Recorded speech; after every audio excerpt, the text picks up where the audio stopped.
Well, the reason we've obviously invited you on here, and Keith can't make it tonight because he's not feeling too great.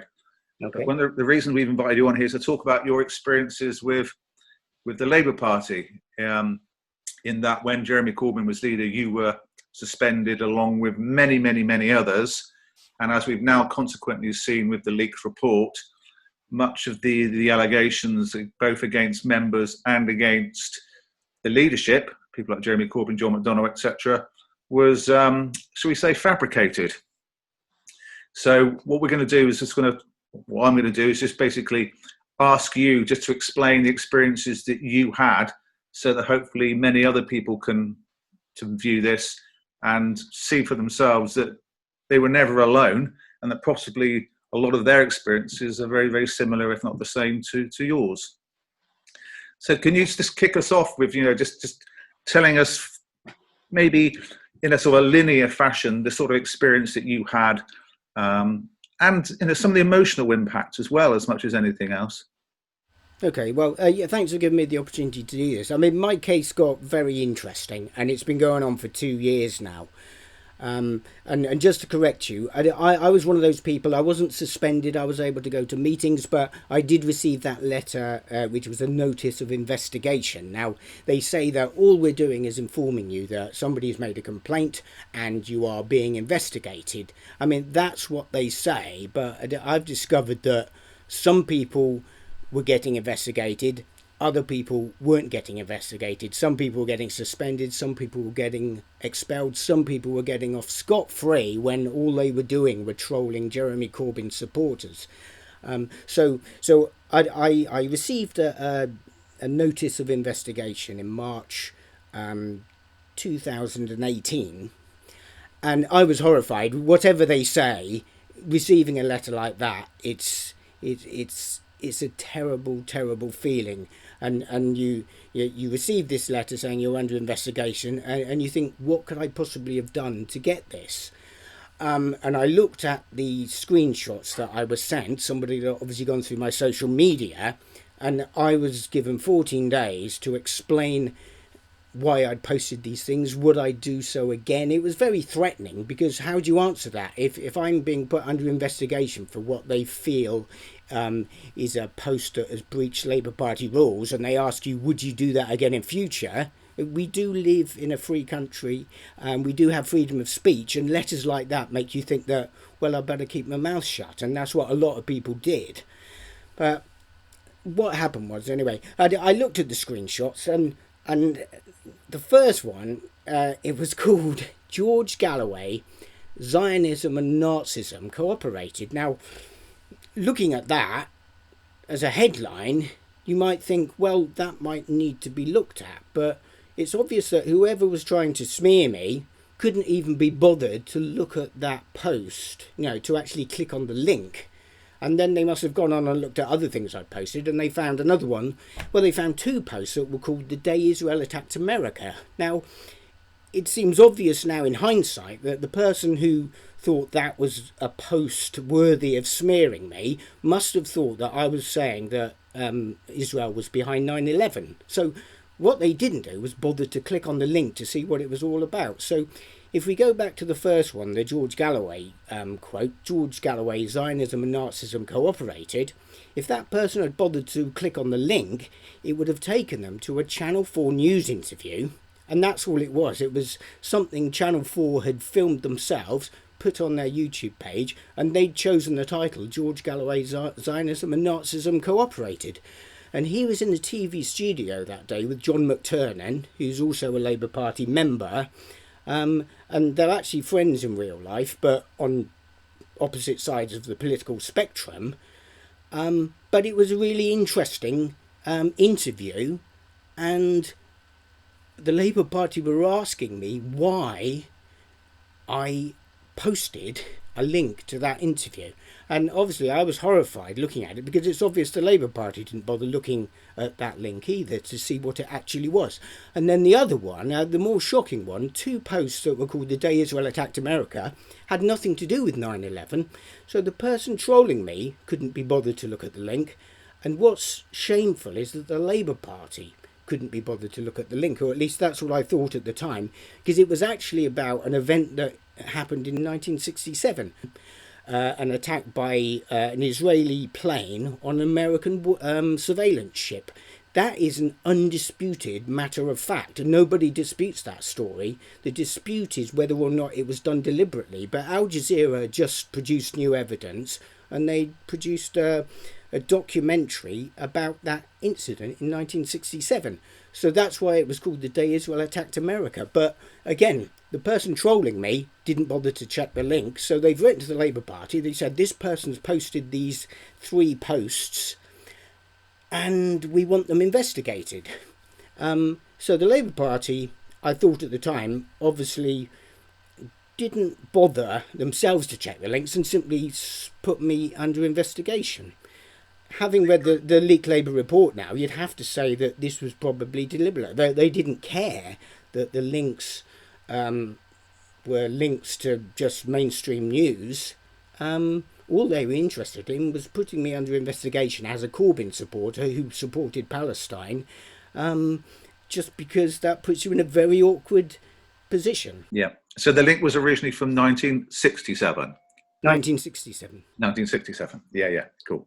So that was around the time when the Israelis and the Egyptians... Well, it's a historical fact. It was the USS Liberty, which was a surveillance ship which was off the shores of Egypt because there was about to be a war happening with Egypt, between Israel and Egypt, and that's obviously what happened. And Israel was worried that this American warship was going to give Egypt advance warning of an attack. So whether it was by accident, they say it was by accident, and it was mistaken identity, and they accidentally bombed an American warship for several hours, or it was a deliberate act for that strategic reason I've just given you. But obviously, when they put the title, The Day Israel Attacked America, the person who was only interested in trolling me and smearing me assumed it was about 9/11, didn't bother to check, and wrote to the Labour Party, and I was put under investigation.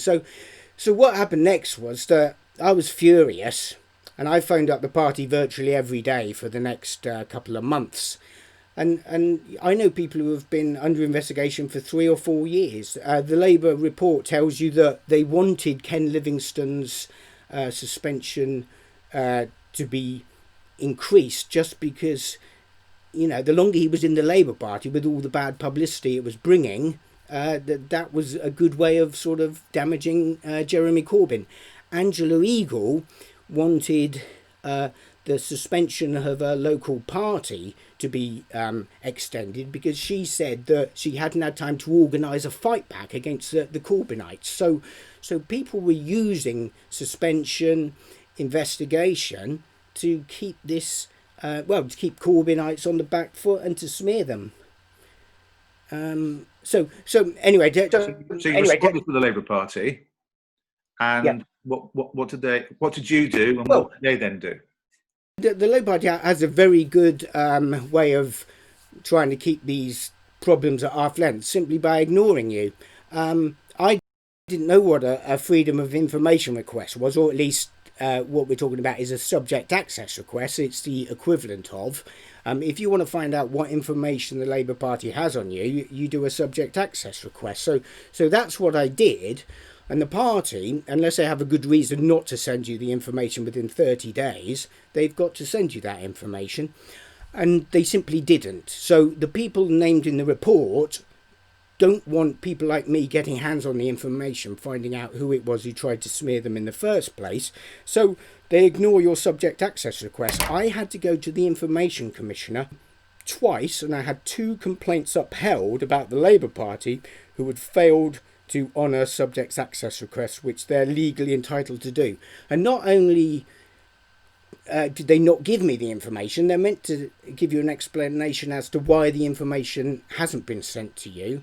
and they are allowed to extend that time by 2 months, but there needs to be a very good reason. All they did was completely ignore me, and I've got internal emails from that subject access request which says that they weren't interested in me getting the information. They were interested in shutting me up and closing down the conversation whenever I made a phone call. So eventually I did get my subject access request because I had a complaint upheld by the Information Commissioner. I put the Labour Party on a spot where it was looking increasingly embarrassing for them not to send that to me.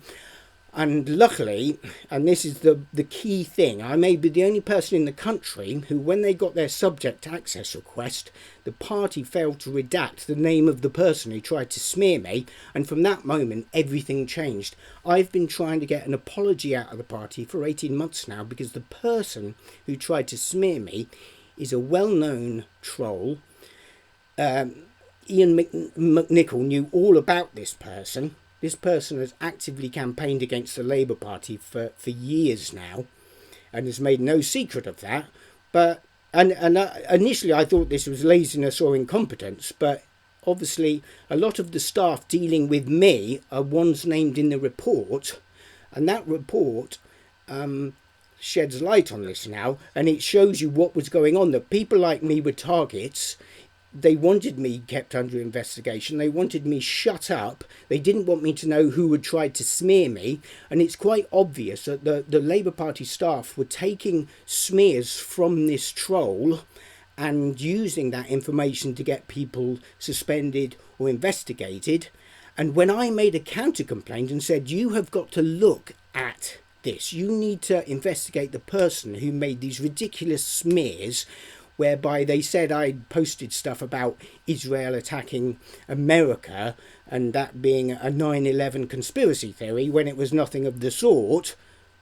I received 3 emails from the same person, an officer, who refused to investigate the person who had obviously tried to smear me. Now that person is mentioned in the Leak to Labour report. It was obvious what was going on, but I now have proof that this sort of collusion was going on.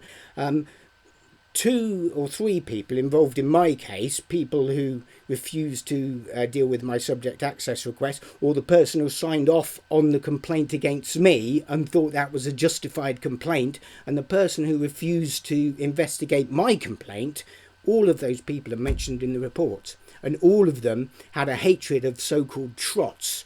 And I think what the report does, interestingly, it shows you that the report, what these people were often more interested in was attacking Corbynites, the so-called trots, and they used anti-Semitism allegations to target those people.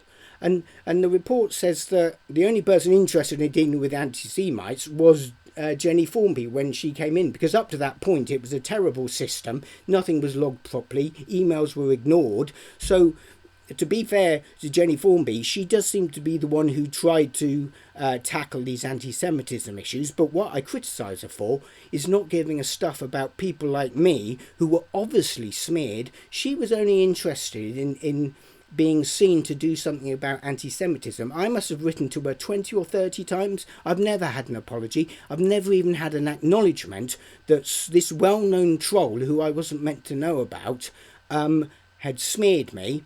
And all I was doing was asking for an apology, some acknowledgement. But all I've ever had from the Labour Party is threats, investigations. They've never dealt with me or acknowledged that I was the victim of this attack. And I mean, again, because I got no help from the Labour Party, the people who received my information and took more of an interest were the EHRC, which was a counter-narrative to the story they were being told by some of these trolls, but also Dorset Police, because, I mean, I had quite an interesting backstory. When I came to defend myself to the Labour Party, I said I'm not just someone who sits in their bedroom firing off posts of an unsavoury nature. I post on lots of things. I was the chair of the Dorset Labour Campaign Forum.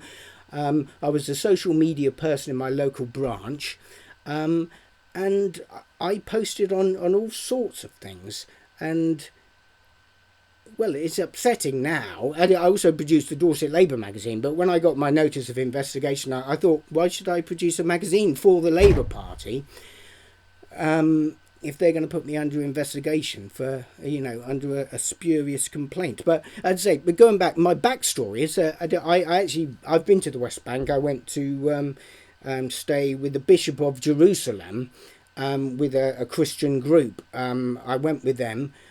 So I've seen what it's like out there for myself. We met Jonathan Cook, the journalist. We met Yasser Arafat himself at a graduation ceremony, and we actually went back to his compound, where he talked to us for half an hour. I also met Mordecai Vanunu, the Israeli whistleblower. So when we left Jerusalem, we received a letter from the Bishop of Jerusalem saying, thank you very much for coming and looking to see what is happening here and in the West Bank. And please go out and spread the word about what you've seen, because the Palestinian people are suffering. But they made the point that this isn't good for Israelis either, whether they're Jewish Israelis or Palestinian Israelis. Everyone's suffering as a result of this occupation. So that was the message. So when I posted on social media, I did this with some authority, and whoever tried to smear me wouldn't have known any of this. But when they found out that I had been to the West Bank to see what the occupation was like, they then did an article saying that I went there to support terrorism, and they called me a part of a terrorist group. So I posted up a photo of the group that went, and it was a busload of Christians, mainly elderly women.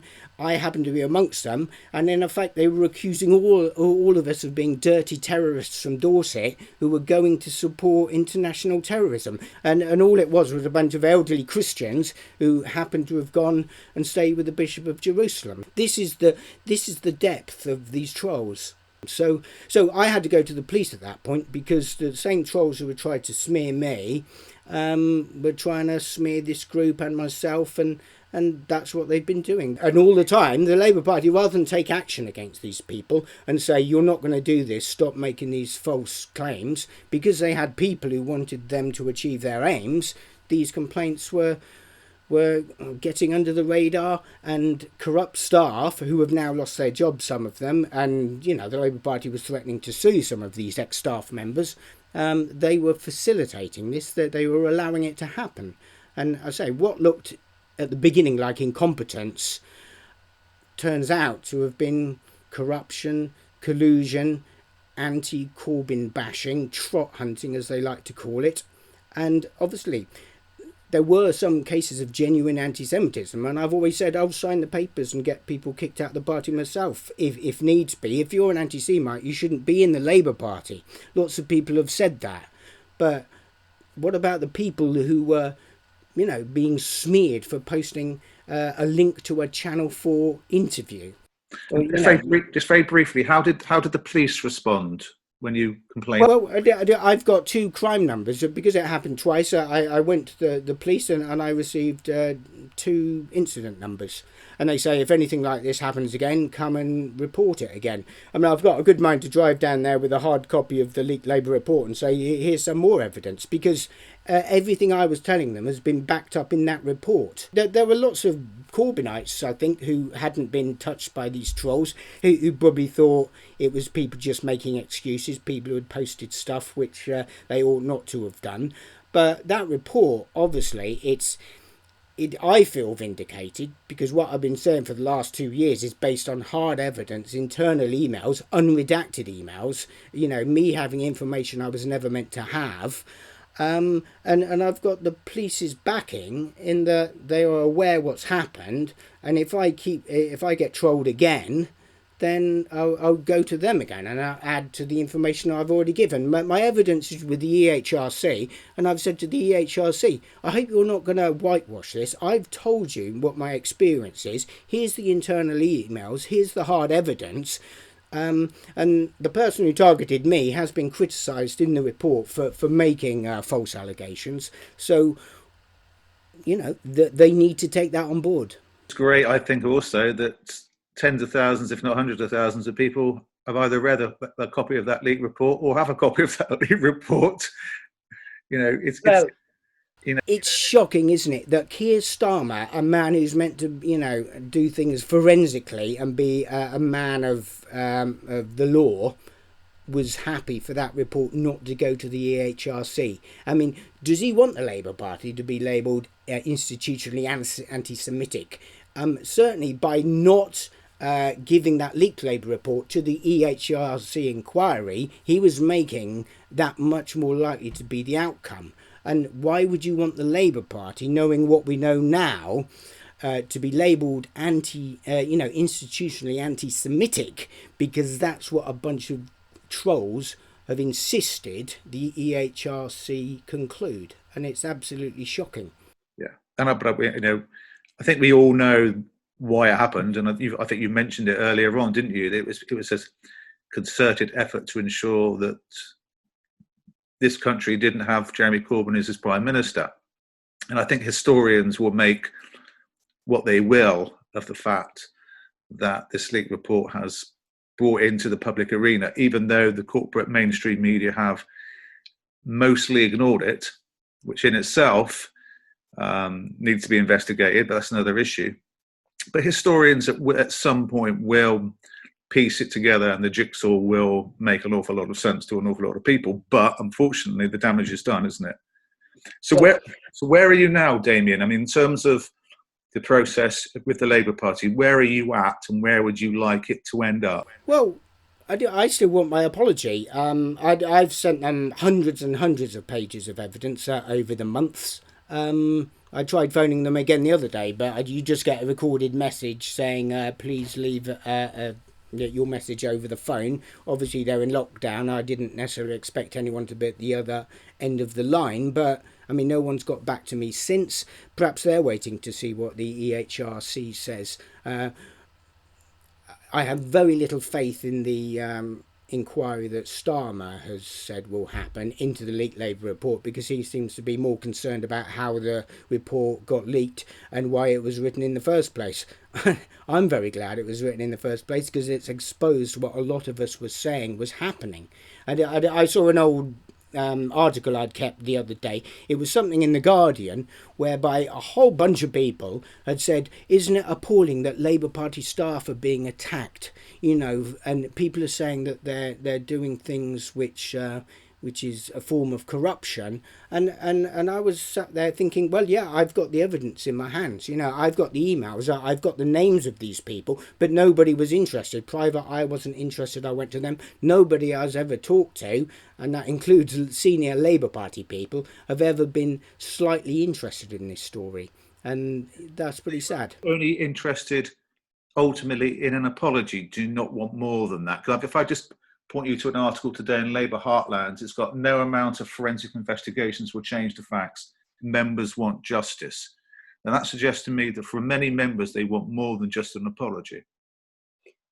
I wasn't getting justice under Jenny Formby. She wasn't interested in my story. She just wanted it to go away, and she wanted to be seen to be doing something. So if I wasn't getting justice under Jenny Formby, I have no hope really of getting justice under the new regime, but I don't see why they can't issue me with a simple apology, just to acknowledge that, yes, they now know what was in the leaked Labour report, and we are aware that some individuals were targeted, and you appear to have been the victim of that, and we apologise, and we've made the rules better so that this won't happen again. I have no guarantee it won't happen to more people going forward, because allegiances have changed now, and the Corbynites are on the back foot, and they're going to be leaving in droves as far as I'm concerned.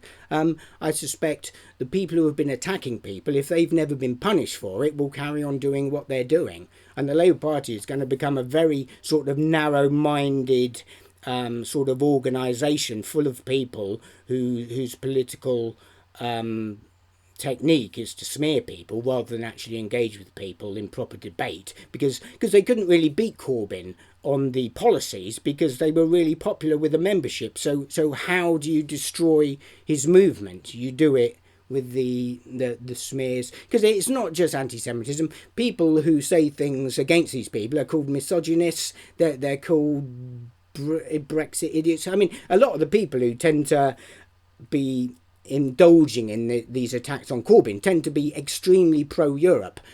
Not all of them, but it just seems to be something that binds them together. And I think that they think that they're the only ones with a sort of moral, the moral high ground to be able to take on anybody who opposes them, and they call the misogynists whatever comes their way. Really, I think over the European issue, it was always you're a racist.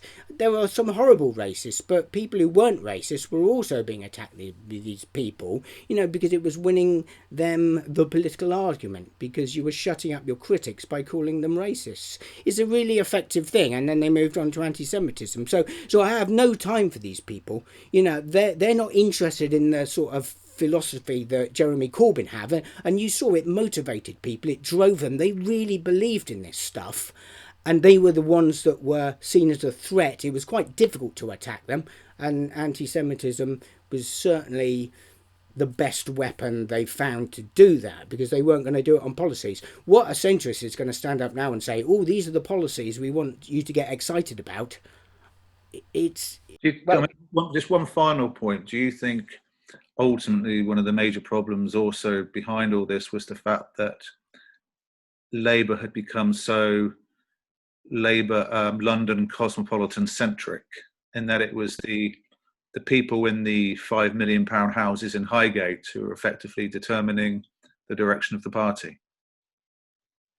I don't really look at things in that way. I mean, Jeremy Corbyn, you could say he's a London-minded person living in a nice house in a very expensive part of London. I don't really look at those things. It's pretty obvious who actually genuinely believes in renationalising the public services. Who actually truly believes in it. And I think probably the Labour Party now, what's going to be the big change for me is that you now have, when for example Theresa May gave the green light for Syria to be bombed because of a supposed gas attack, I want a leader of my party to say, no, we don't jump to conclusions. After what happened in Iraq and Libya, we do need to look at the evidence and only take action once that's been looked at. But there was a wing of the Labour Party then, the ones who would have voted for the Iraq war, were saying, no, let's just go and bomb Syria. Let's get Assad taken out and Syria becomes another Iraq or another Libya. They were more concerned about getting rid of Assad because he's on America's sort of top 10 list of baddies, and they don't care that Syria would then descend into being another basket case. I don't like Assad, I don't support him, but I don't want him toppled, because you've seen the vacuum that creates. So I think the Labour Party is now in the hands of the people who wouldn't mind a bit if a country is, brought to its knees, as long as the political objectives are achieved, and that would be toppling Assad. Under Corbyn, that was never going to happen. You were never going to get an Iraq war. I suspect the reason Tony Blair is relieved more than anyone is that there's no chance he's going to be in the dock anytime soon now, because that has been laid to bed. The whole foreign policy idea, the thing that you make peace probably the main objective of foreign policy, we've lost that. That has gone. And for a brief period, we had that opportunity to make sure that, foreign policy, was a driving force to make peace the essential goal, really. And it never is, really. Peace conferences are a very rare thing, and they should be the norm, really. But unfortunately, we've gone back to the bad old days now. Fantastic. Thank you very much, Damien. That's extremely revealing, and hopefully it'll be also very, very useful to many members around the country. Thank you very much. Thank you, Jason.